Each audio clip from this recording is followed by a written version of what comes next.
And the filming of Spider-Man Brand New Day has already started, and we already have some news for you. The movie's time period is known. I'll share the details after the break, so stay tuned. Hello, Pop Culture Society, we're back. Let's talk about Spider-Man Brand New Day, which has already started filming. Many people are surprised that scenes are being filmed in Glasgow. Glasgow is an unexpected choice for filming. But doesn't Spider-Man live in New York? Why aren't they filming in New York?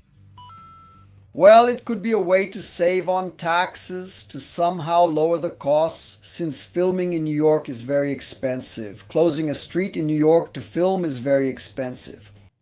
Usually they go to other cities and pretend it's New York. They have done it a lot in Montreal. They've done it a lot in Georgia. And Glasgow could be a place where Spider-Man can shoot some scenes and make it look like New York, since the expectation is that the story will be set in that environment. Let's remember that Batman, for example, Gotham City was Liverpool, so things can be manipulated to put the hero in the story's city without him necessarily being in the real city from the story. Aside from that moment, let's talk about these discarded signs that were seen on set, which are some constructions. And these constructions have a completion date of 2027, which is a pretty curious date because Marvel keeps its chronology in real dates. They're currently a little ahead of us here in real life. Captain America by Minerva and New World is set between late 2026 and early 2027.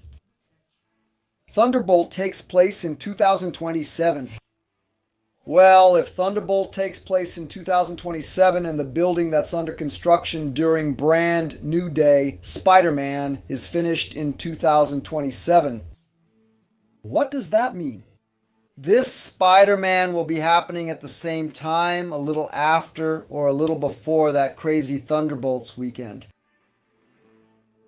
I don't think Spider-Man Brand New Day will have any references to the void, right? To the emptiness, to the Sentry, to what happened at Avengers Tower. I think they can tell this story without getting too involved in that, and even Wilson Fisk's time as mayor might not even be mentioned. It's good to start getting ready for that. If there is any reference, it'll just be a quick mention, since Vincent D'Onofrio's Kingpin can't even be used in this movie contractually. So we know the movie takes place before the end of 2027, and what's the big twist here? Thunderbolt takes place before Doomsday. In fact, the Fantastic Four's little ship is still arriving. We can conclude that Spider-Man Brand New Day also takes place before Doomsday. So that whole story about having to adapt the movie to take place before Doomsday, because let's go back a bit. Doomsday was supposed to premiere in May next year.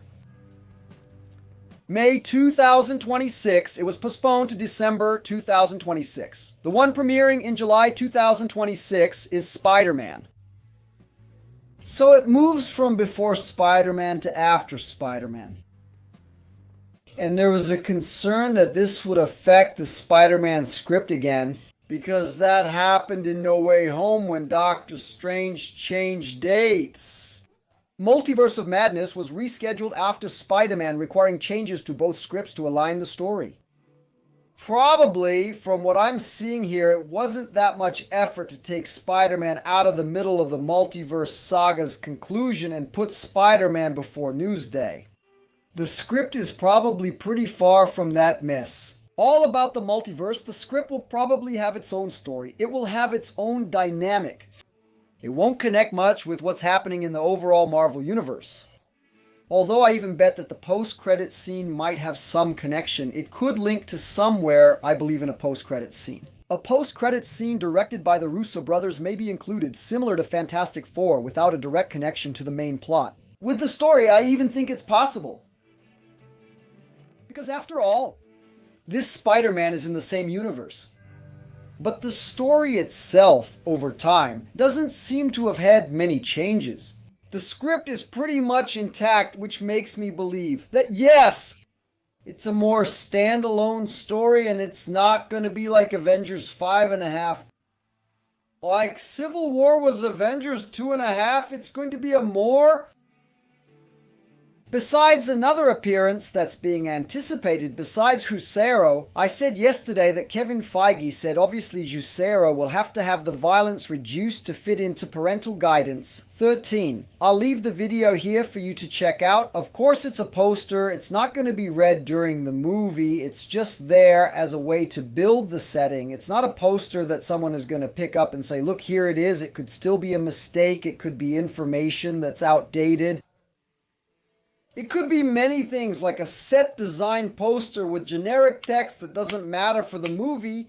There are various possibilities that could also explain this story. And not only does Spider-Man need to come before, it needs to be in 2027. It needs to be after or during Thunderbolts to work. Maybe it's just a communication error from the production, putting 2027 here and there, when actually it would make more sense to be 2028. Something we'll find out later on.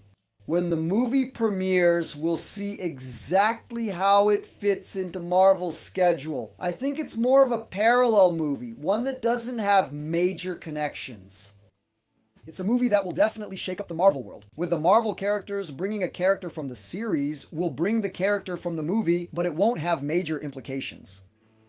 For Doomsday and the Multiverse saga connection. I don't think that's where Spider-Man will meet Dr. Doom and say, Mr. Stark, you're back, and start crying. But who knows, we can't predict the future. What do you think? Do you think the clue is solid that Spider-Man then takes place before Doomsday, also in the timeline? It could be a movie that takes place after Doomsday, but it's presented before, right? That happened with the movie Givespa. It was kind of a prequel, but actually Infinity War had already happened. Sometimes that's what they do. Leave a comment below. I'll return with more pop culture topics soon. Become a member to remove commercials, ads, and announcements on this channel's videos. Members won't see commercials anymore. The intro turned out well. See you later. See you soon. See you in a bit. Bye.